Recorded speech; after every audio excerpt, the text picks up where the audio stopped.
હવે આવામાં તમારે આ યુપીઆઈને લઈને ઘણા નિયમો પણ સરકાર દ્વારા બહાર પાડવામાં આવે છે, જેને જાણવા ખૂબ જરૂરી છે. નમસ્કાર દર્શક મિત્રો, ખબર છે .com પરથી હું દ્રષ્ટિ આપ સૌનું સ્વાગત કરું છું. મિત્રો, આજકાલ તો આધુનિક જમાનો છે અને ઘણા બધા લોકો ઓનલાઈન ટ્રાન્ઝેક્શન કરે છે, જેનાથી ખૂબ સરળતા રહે છે.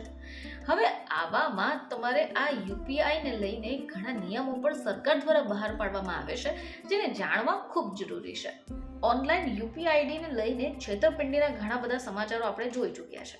હવે આવામાં સાવધાન રહેવું પડશે, નહીં તો નુકસાન થઈ શકે છે. હવે આવામાં યુપીઆઈ આઈડીને સિમ કાર્ડ સાથે લિંક કરવાની ખૂબ જરૂર પડતી હોય છે. હવે આ આખી પ્રક્રિયા કઈ રીતે થશે?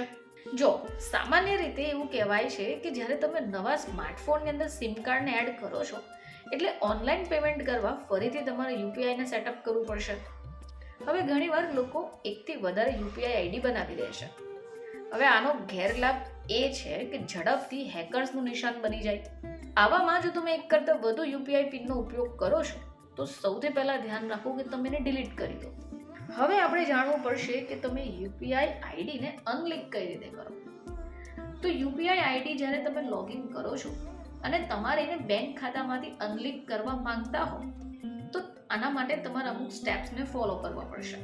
જેમ કે સૌથી પહેલાં તમારે પ્રોફાઇલમાં જવાનું છે અને આ પછી યુપીઆઈ સેટિંગ્સ ટેબ ઉપર જવાનું છે.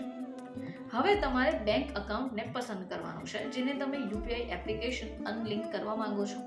ડીએક્ટિવેટ ઓપ્શન્સને પસંદ કરવાનું છે, અથવા તમે ઈચ્છો તો રિમૂવ બેંક અકાઉન્ટનો વિકલ્પ પણ પસંદ કરી શકો.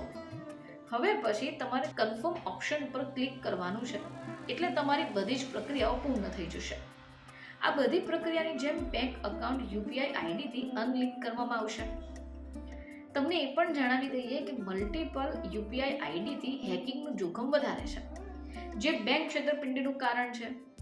National payment corporation of India એટલે કે એનપીસીઆઈએ ઇનએક્ટિવ યુપીઆઈ આઈડીને બ્લોક કરવાનો નિર્દેશ આપ્યો છે. હવે આવો પરિપત્ર પણ બહાર પડી ગયો છે. બધા જ યુપીઆઈ પ્લેટફોર્મની નિષ્ક્રિય યુપીઆઈ આઈડી 31 ડિસેમ્બર પછી બંધ થઈ જશે, જેનો ઉપયોગ છેલ્લા એક સમયથી વધારે સમય સુધી નથી કરાયો.